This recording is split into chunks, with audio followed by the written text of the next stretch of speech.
The Thrivehood podcast is a useful resource for boys and young men who want to thrive as they mature into manhood.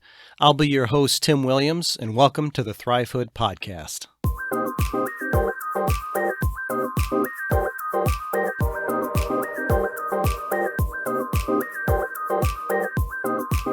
Yes, boys and girls, it is the top of the hour, and it's time for the Thrivehood podcast. I actually said girls, I guess. This is more for boys. I have found out, though, that there are girls and parents and single moms and dads and a host of people that are listening to this podcast, so I am encouraged.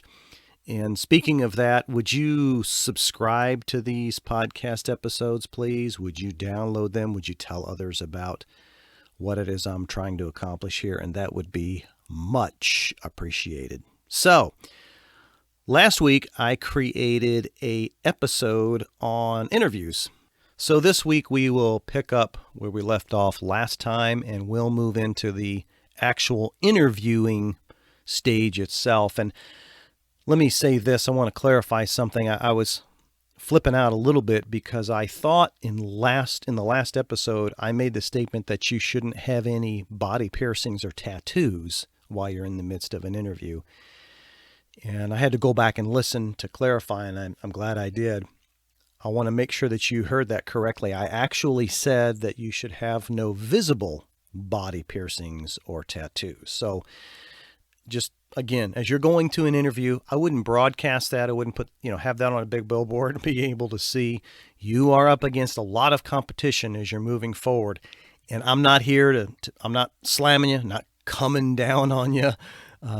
Not trying to tell you how to live your life. These episodes are simply for you to take back and apply if you want to or if you don't want to. But again, as it relates to this subject matter, you're wanting to put your best foot forward, the most professional look that you can. And I get it. I understand. Every generation has its things, its fads, and I get all that. I understand that.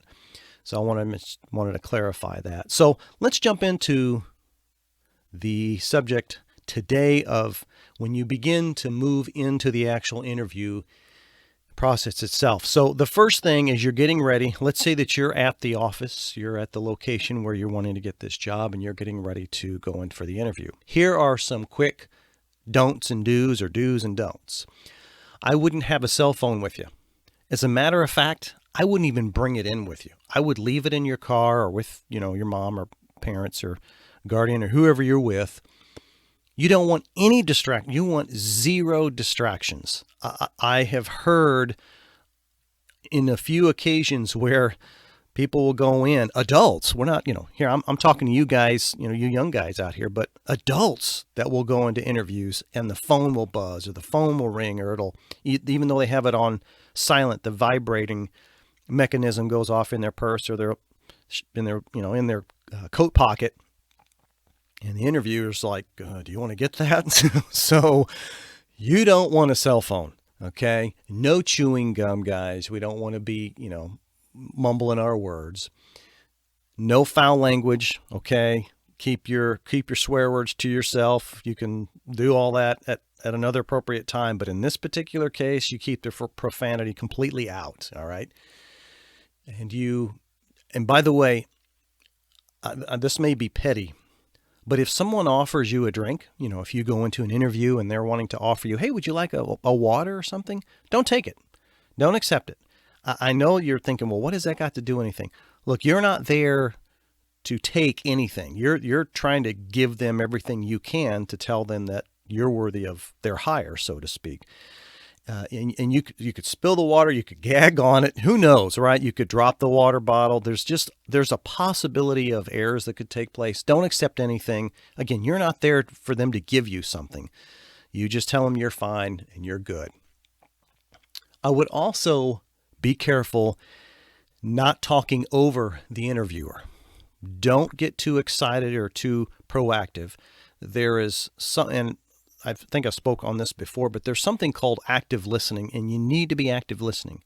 Rather than thinking about what you're getting ready to say, which I know is hard to do, you need to truly listen to what the interviewer is saying and the subject, whatever they're speaking on, Let them finish. Let them complete their sentence. Take a few seconds to think before you respond, okay? There's nothing wrong with that. You also don't want to be too casual. So, on one instance, you can be too aggressive and talking over the interviewer, but you can also be so laid back and casual that they're wondering if you're, awake for the interview. So you've got to find a nice balance there. Some do's. You need to say yes, sir, no, sir, yes, ma'am, no, ma'am. I would smile. I know that sounds crazy, but I've seen it many times before. There's no smile. There's no action. There's no excitement. There's no interest. You need to act like you're alive. You need to act like you're interested, and be respectful. Again, be respectful every way and any way that you can in the middle of that situation. So let's sort of jump into, as you are getting ready to go into the interview, you want a good firm handshake. You want to look them in the eye. You want to stand up and walk straight and walk uprightly and show them that you are, quality young man walking in there. You have a little bit of a confidence and an air about you, a self-confidence about you as you're walking into the interview.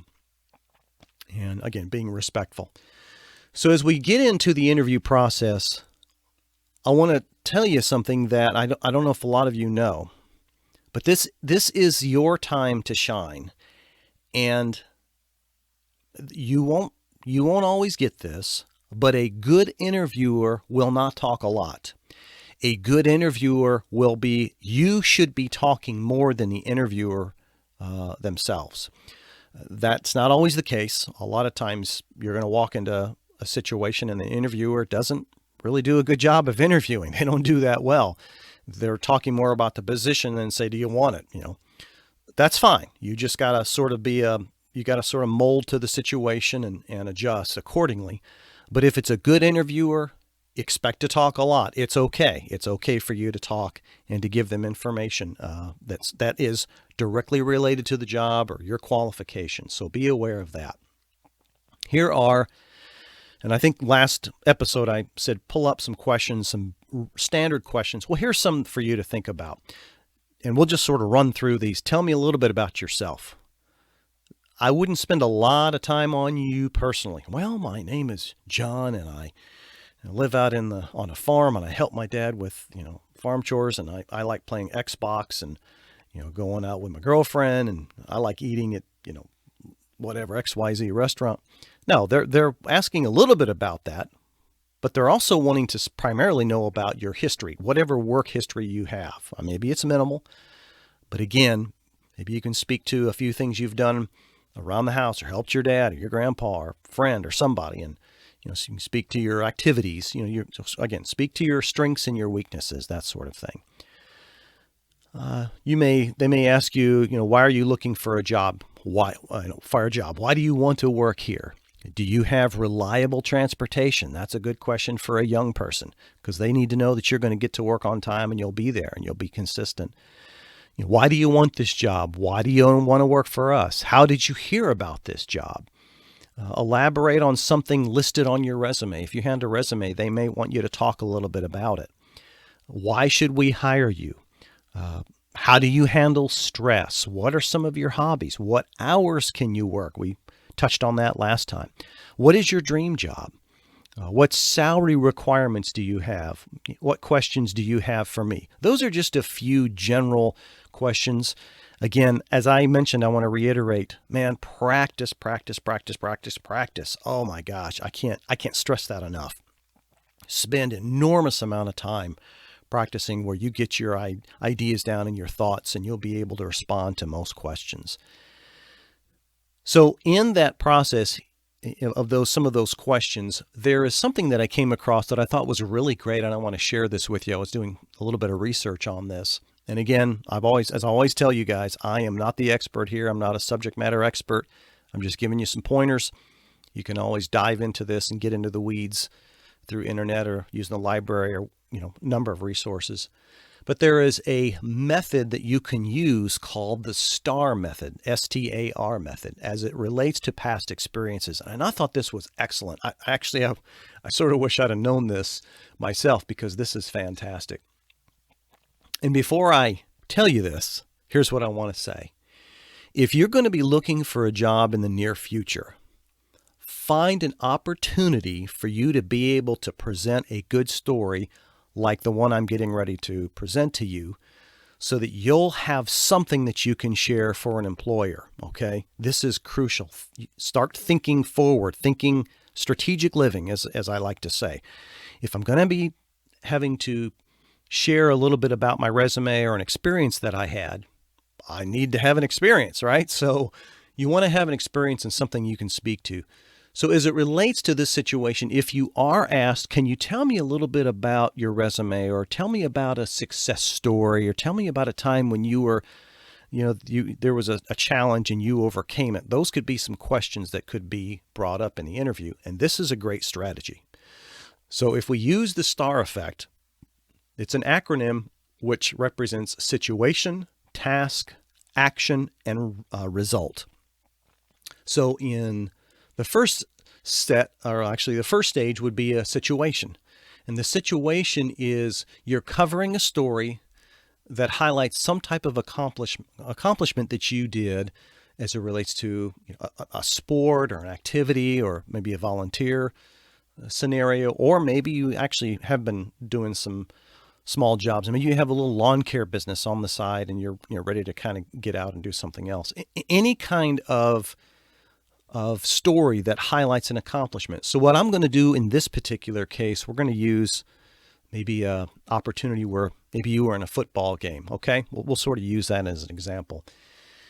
And what you're doing is you're telling the listener when the event took place and the context of the story. So you could start off with something like this. You could say, well, our team was down 4 points. It was the final play of the game, and we had to score in order to win or our season would be over. So you've sort of set the context of the story and explained the situation and the dire need to get, 6 points at least. Next would come the task, and that is, what was your role in that situation? You could say, well, my job is to be the lead blocker for the running back, and in order for the play to work correctly that was called, it relied heavily on me to execute my specific assignment. So now you're telling him, hey, here's what I had to do in order for us to try to get 6 points on the board, okay? And this was my role. Then the action, which is what you did. What did you do? This was your responsibility. So what did you do with that responsibility at that moment? Then you could say something like, the defender on the opposing team, man, he had my number all night long, and he was just a tough guy to block. So I decided when the play was called to make a slight adjustment in the way that I had been blocking him all night, and I was able to catch him off guard. That's fantastic. That's great. Well, ultimately and finally, what was the result of that? What did your actions lead to? Well, then you could say, and then ultimately I was able to knock the lineman off his balance and down he went. That opened up a gaping hole for our running back to run through, and as a result, he ran it in for a touchdown and we won the game. So there is a great example if you're ever asked to sort of expound on a situation that you came across that you had to overcome. Excellent process. Again, I wish I could have known this. That would have helped me tremendously. And so let's say we're getting towards the end of the interview and all the questions have been asked. Here are some great follow-up questions for you. I would strongly recommend asking a few follow-up questions. I think it's important. I think it lets them know that you have been thinking, okay? It lets them know that you're just, it's not sitting there and have nothing to say. You're wanting to communicate and interact and have exchange. And I think that helps and it bodes well for you. So here's some questions. Well, what would my responsibilities look like? Or what does this job normally entail as far as responsibilities? What does a typical day in this job look like? What kind of opportunities for advancements are there? I sort of teetered on whether or not that was worth discussing because, if this is your first job, I don't know that that's primarily of importance right now. But, if you can't come up with anything else, or maybe they've touched on that, maybe they've touched about advancement or opportunities, maybe you could say, could you tell me a little bit more, expound on that? If I were to get this job, you were saying in 6 months, other opportunities. Well, what does that look like? You could go down that road. Is there anything that I've said that you need me to clarify? Is there anything about this interview that would keep me from getting this job? And then when do you plan to make a decision? When are you planning to hire? I strongly, out of all of those follow-up questions, I strongly suggest using the two that I mentioned just a second ago. Is there anything I've said that you need me to clarify? That is a golden question. Because if there's something that they've didn't understand or didn't sound right, or they're scratching their head as a result of your response, you've just given them the opportunity to correct that. And so they can't really say after the interview's over, well, God, I didn't quite understand what that guy was saying about this, or when he made that comment. You just gave them the opportunity for clarification. So if they don't take that and they still have got questions, well, that's on them. You've opened up the door to allow them to correct that. And the other one, which I think is a big follow-up question, and I use this quite regularly, is there anything about this interview that would keep me from getting this job? More than once have I had interviewers say, no, there isn't anything here. So you're telling me there's a chance, right? You're telling me I got a chance here. And it in a way, in a small way, it puts the interviewer on the defense. Most of the time they're on the offense. But that question really is a great question. A lot of interviewers don't expect it. Most people don't realize that question's coming, and they don't know how to handle it. And what does that do? That shows, again, that you are coherent, that you're knowledgeable, you're doing your homework as far as interviews. And wow, what a great way to position yourself. I love that. I love that question. So I would use that.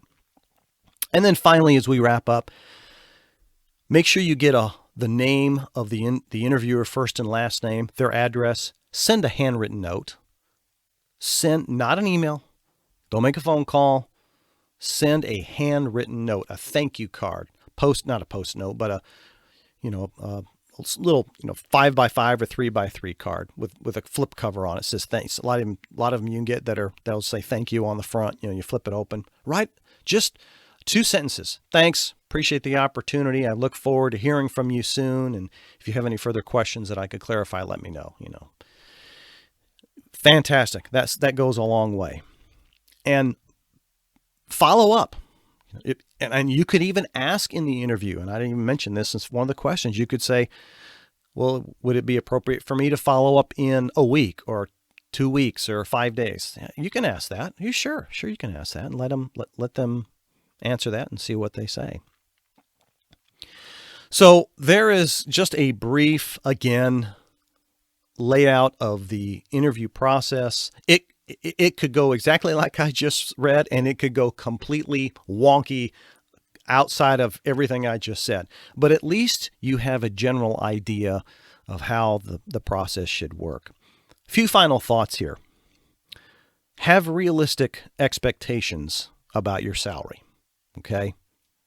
Don't know what you're expecting, but it is your first job. You're getting your foot in the door. Don't be too worried about that. You get in there and show them that you're worth more than they're paying you. That's how you get your money. That's how you get your raises. Okay? Do your research. Ask your friends and family. Get a feel for the standard wage if you can. And again, don't be surprised if it's a minimum wage sort of thing. Okay? If you know what the going rate is, it sort of helps you set expectations. You can even ask friends if they're out and in the workforce already and doing some things. And then lastly, I think I already said this, but just to make sure, feel free to follow up and find out what the ultimate decision has been made and go from there. Let me share this. I know this is a longer episode than normal, but I want to share something as it relates to this. This is a good opportunity for me to share an experience that I had, and man, it taught me something so valuable.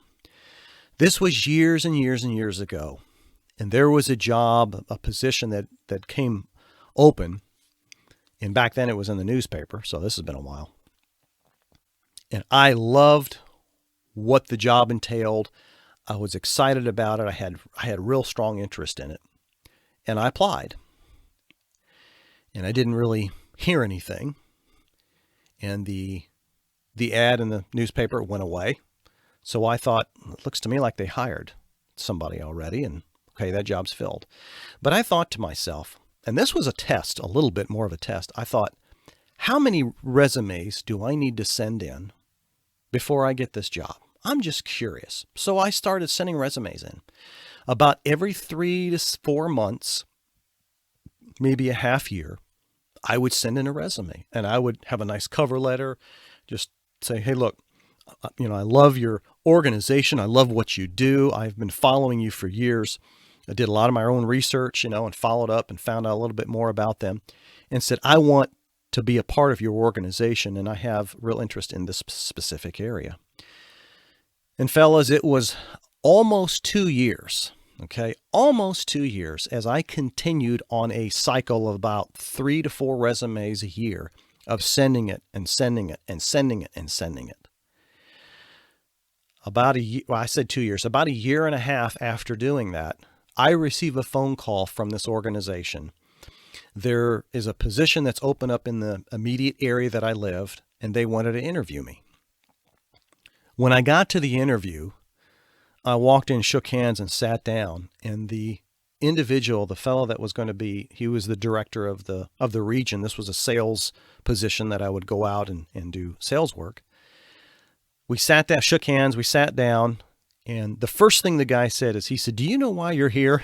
I said, well, I hope it's to get a job. That's what that's why I'm here. He said, you're here because of your tenacity. You're here because you sent us so many resumes that we just thought at the very least we owe this guy an opportunity to sit down and have a face-to-face with him. Now, unfortunately, I didn't get the job. And to be very truthful about it, I wasn't that interested by the time that came around. I had some other avenues that I were pursuing and some other openings and job opportunities that were taking place, and my career was headed in a different path. So to be completely honest, I probably didn't give it my all in my interview, but I didn't really have a need for it, because what I was wanting to find out was, could it really make a difference if I was consistent and persistent and just continued to hammer away to see if I ever could get through and break through? The answer is yes, guys.